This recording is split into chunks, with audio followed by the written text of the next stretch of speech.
अस्सलामुअलैकुम रहमतुल्लाहि वबरकातुहू। जी हाँ दोस्तों, इस वक्त की बहुत बड़ी खबर वक्फ तरमीमी बिल के ताल्लुक से सुप्रीम कोर्ट के फैसले से नाराज़ मुसलमान उलमा, बड़े बड़े कायदीन देंगे गिरफ्तारियाँ, बड़े बड़े एहतिजाज का ऐलान किया गया है। नाजरीन, आप सबसे वादा किया था वक्फ तरमीमी बिल के ताल्लुक से सुप्रीम कोर्ट के फैसले पर Jamiat Ulama Hind all India Muslim personal law board का जो बयान आएगा हम आपके साथ शेयर करेंगे। All India Muslim personal law board, Jamiat Ulama Hind, मौलाना महमूद मदनी, मौलाना अरशद मदनी का बयान आ चुका है। आप सबसे अपील है इस वीडियो को देखें। तीनों तंजीमों के बयान हम आपके साथ शेयर करने जा रहे हैं। पहले जमीयत उलमा हिंद मौलाना अरशद मदनी का बयान आपके साथ शेयर करते हैं। सुप्रीम कोर्ट ने वक्फ तरमीमी कानून 2025 को मनसूख करने से मना कर दिया है। हालांकि अदालत ने वक्फ कानून की कुछ दफात पर रोक भी लगा दी है। इस फैसले पर जमीयत उलमा हिंद के सदर मौलाना अरशद मदनी का रद्द अमल सामने आया है। उन्होंने वक्फ कानून की 3 अहम मुतनाज़ा दफ़ात पर मिली अबूरी राहत के फैसले का इस्तक़बाल किया है। उन्होंने अपने फौरी रद्द अमल में कहा है कि इंसाफ अब भी जिंदा है।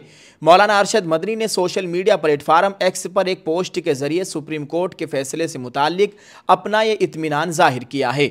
इस पोस्ट में उन्होंने लिखा है कि जमीयत उलमा हिंद वक्फ कानून की 3 अहम मुतनाज़ा दफ़ात पर मिली अबूरी राहत के फैसले का इस्तक़बाल करती है। इस अबूरी राहत ने हमारी इस उम्मीद को यकीन में बदल दिया है कि इंसाफ अब भी जिंदा है।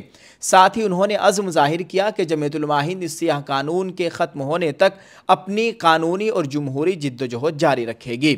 मौलाना अरशद मदनी के मुताबिक ये नया वक्फ कानून मुल्क के उस आइन पर बराह रास्त हमला है जो शहरियों और अक़लियतों को न सिर्फ बराबर का हक देता है बल्कि उन्हें मुकम्मल आज़ादी भी फराहम करता है।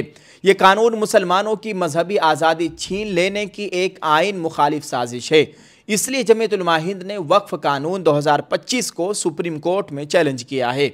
वो अपनी पोस्ट में लिखते हैं कि हमें यकीन है कि सुप्रीम कोर्ट इस सियाह कानून को ख़त्म करके हमें मुकम्मल आइनी इंसाफ फराहम करेगा इंशाअल्लाह। नाजरीन, आप मौलाना अरशद मदनी के इस बयान के ताल्लुक से क्या कहना चाहेंगे? कमेंट में अपनी राय ज़रूर पेश कीजिएगा।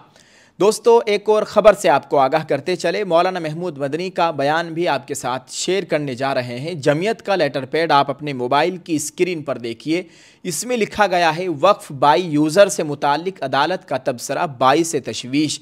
अदालत के अबूरी फैसले पर सदर जमीयत उलमा हिंद मौलाना महमूद असद मदनी की तनकीद। कहा कि हमारी मसाजिद और कब्रिस्तानों का तहफ़्फ़ुज़ उस वक्त तक मुमकिन नहीं जब तक कि वक्फ बाई यूज़र के उसूली मौक़िफ़ को तस्लीम न किया जाए।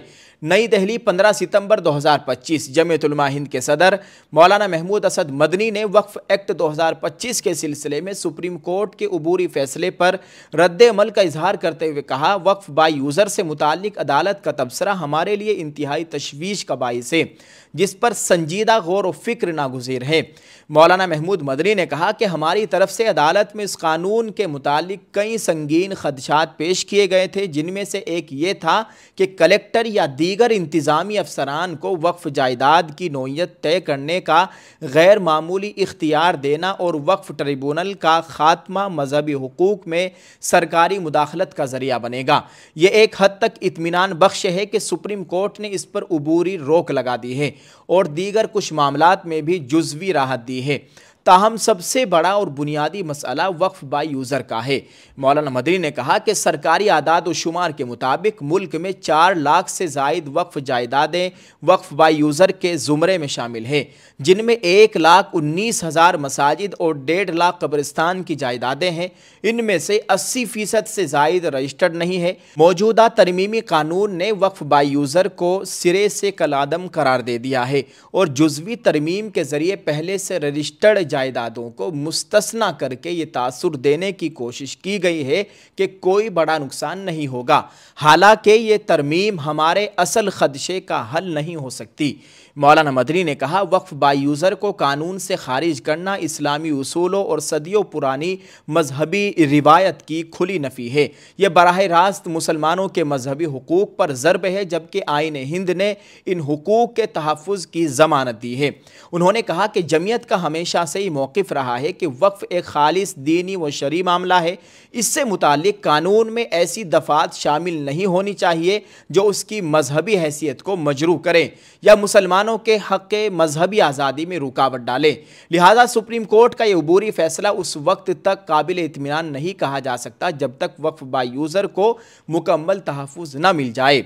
मौलाना मदनी ने अफसोस का इजहार करते हुए कहा कि अदालत ने अपने अबूरी फैसले के पैरा 143 ता 152 में जो तबसरा किया है उससे वक्फ बाय यूज़र के तहफ़्फ़ुज़ का मसला मज़ीद पेचीदा हो गया है और उसकी जद में ज़्यादातर हमारी मसाजिद और कब्रिस्तान की जायदादें हैं। वाज़ेह हो कि अदालत ने अपने फैसले में कहा है कि वक्फ बाय यूज़र का खात्मा बादिउन नज़र में एक तरफा नहीं है, क्योंकि 1923 के वक्फ एक्ट से ही वक्फ के इंदराज की शर्त मौजूद थी। अगर वक्फ जायदादें 1 सदी से ज़ायद अरसे तक रजिस्टर्ड नहीं हुई तो अब शिकायत नहीं की जा सकती। मौलाना मदनी ने कहा, जमीयत उलमा अपने वकला और मिली इदारों के साथ मिलकर पूरी संजीदगी और हिकमत के साथ ये जिद्दोजहद जारी रखेगी ताकि आईन हिंद में दिए गए मजहबी आज़ादी और अक़लियती हुकूक़ के तहफ़्फ़ुज़ को यकीनी बनाया जा सके।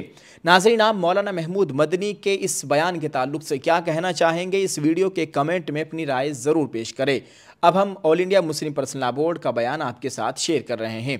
All India Muslim personal law board ने सुप्रीम कोर्ट ऑफ इंडिया के वक्फ तरमीमी एक्ट 2025 के अबूरी फैसले पर मायूसी का इजहार करते हुए इसे नामुकम्मल और गैर तसल्ली बख्श करार दिया है।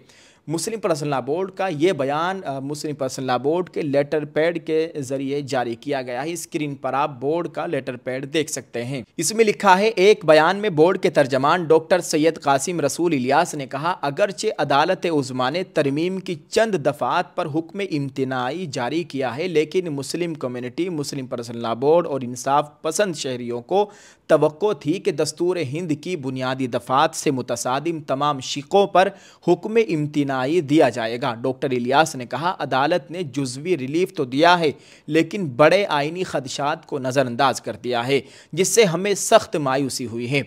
उन्होंने मज़ीद कहा कि कई अहम दफ़ात जो बज़ाहिर पूरी बिरादरी की समझ के ख़िलाफ़ और मुकम्मल तौर पर मनमानियाँ हैं, उन्हें अबूरी तौर पर नहीं रोका गया। हतमी फ़ैसला आना बाकी है, लेकिन हुकूमत के मुतासिबाना रवैये को देखते हुए बिरादरी को खदशा है कि इन दफ़ात का गलत इस्तेमाल किया जाएगा। सुप्रीम कोर्ट के अबूरी हुक्म में दर्ज झेल निकात पर रिलीफ दिया गया है। नंबर 1, अमलाक के हुकूक का तहफ़्फ़ुज़। अदालत ने फैसला दिया कि वक्फ जायदादों को हतमी फैसला आने तक ना तो बेदखल किया जा सकता है और ना ही सरकारी रिकॉर्ड में कोई तब्दीली की जा सकती है। अदालत ने इस दफ़ा पर हुक्म इम्तिनाई जारी किया, जिसमें वक्फ मिल्कियत के सबूत के लिए सरकारी अफसर की रिपोर्ट लाजमी करार दी गई थी। अदालत ने कहा कि शहरियों के अमलाक के हुकूक पर इंतज़ामिया फैसला नहीं कर सकती। नंबर 2, मनमानी इख्तियारात की रोकथाम। अदालत ने एक्ट की दफ़ा 3C के निफाज पर रोक लगाई और वाज़ेह किया कि कोई सरकारी अफसर यकतरफा तौर पर यह तय नहीं कर सकता कि कौन वक्फ कायम करने का अहल है। इसी तरह इस नियम पर भी हुक्म इम्तिनाई जारी किया गया कि तफ्तीश के दौरान कोई जायदाद वक्फ नहीं मानी जाएगी। अदालत ने हिदायत दी कि जब तक वक्फ ट्रिब्यूनल मुकम्मल फैसला न करे, किसी वक्फ को बेदखल या उसके रिकॉर्ड में तरमीम नहीं की जा सकती। नंबर 3, इख्तियारात की अलहदगी। अदालत ने कहा कि उसूल इख्तियारात की अलहदगी को मद्देनज़र रखते हुए रेवेन्यू अफसर को जायदाद के हक़ मिल्कियत के तयन का काम नहीं सौंपा जा सकता। नंबर 4, गैर मुस्लिम अराकीन की शमूलियत। मजहबी उमूर में बैरूनी मुदाखलत पर तशवीश को मद्देनज़र रखते हुए अदालत ने हिदायत दी कि मरकज़ी वक्फ कौंसिल में 22 में से ज़्यादा 4 गैर मुस्लिम अराकीन होंगे और रियासती वक्फ बोर्ड में 11 में से ज़्यादा 3 गैर मुस्लिम अराकीन शामिल किए जा सकते हैं। नंबर 5 साल तक मुस्लिम होने की शर्त। अदालत ने इस मनमानी शर्त पर रोक लगा दी कि वक्फ कायम करने वाला शख्स लाजमन या ये साबित करे कि वो कम अज़ कम 5 साल से इस्लाम पर अमल पैरा है। ये हुक्म उस वक्त तक नाफिजुल अमल रहेगा जब तक हुकूमत इस हवाले से कवायद मुरत्तब नहीं करती। ताहम मुस्लिम पर्सनल लॉ बोर्ड का मौक़िफ़ है कि ये पूरा तरमीमी एक्ट वक्फ़ जायदादों को कमज़ोर करने और कब्ज़ा करने की दानिस्ता कोशिश है। इसलिए बोर्ड मुतालबा करता है कि वक्फ़ तरमीमी एक्ट 2025 को मुकम्मल तौर पर वापस लिया जाए और पुराना वक्फ़ एक्ट बहाल किया जाए। अदालत का पूरे वक्फ़ एक्ट पर हुक्म इम्तिनाई देने से इनकार इस बात का बाइस है कि मुतअद्दिद नुकसानदेह दफ़ात पर बदस्तूर नाफिजुल अमल है, जैसे वक्फ़ बाय यूज़र की तनसीख और वक्फ़नामे को लाज़मी करार देना, जो इस्लामी कानून के बुनियादी उसूलों के ख़िलाफ़ है।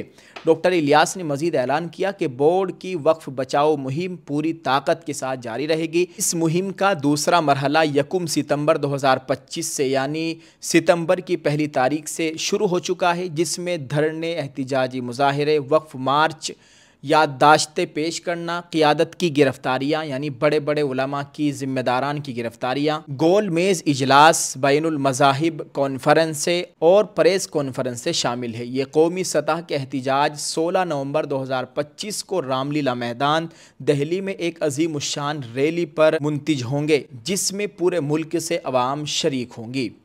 नाज़रीन, all India Muslim personal law board की जानिब से 16 नवंबर 2025 को दिल्ली के रामलीला मैदान में एक बहुत बड़ी कॉन्फ्रेंस, एक बड़ा इज्तिमा वक्फ़ तरमीमी बिल के ताल्लुक़ से करने का ऐलान किया गया है। क़ियादत की गिरफ़्तारियाँ भी होगी। ये तमाम बातें जो मुस्लिम पर्सनल लॉ बोर्ड की जानिब से पेश की गई थी, जमीयत की जानिब से पेश की गई थी, हमने तमाम बातें आपके साथ शेयर कर दी है। आप इस ताल्लुक़ से क्या कहेंगे दोस्तों, कमेंट में अपनी राय ज़रूर पेश करें। इस वीडियो को दूसरे लोगों तक पहुँचाने की कोशिश कीजिए। अल्लाह ताला हम सब के हाल पर रहम फरमाए। अल्लाह ताला भारतीय मुसलमानों की जान, माल, इज़्ज़त, आबरू की मुकम्मल हिफाजत फरमाए। आमीन। अस्सलामु अलैकुम वरहमतुल्लाहि वबरकातुहू।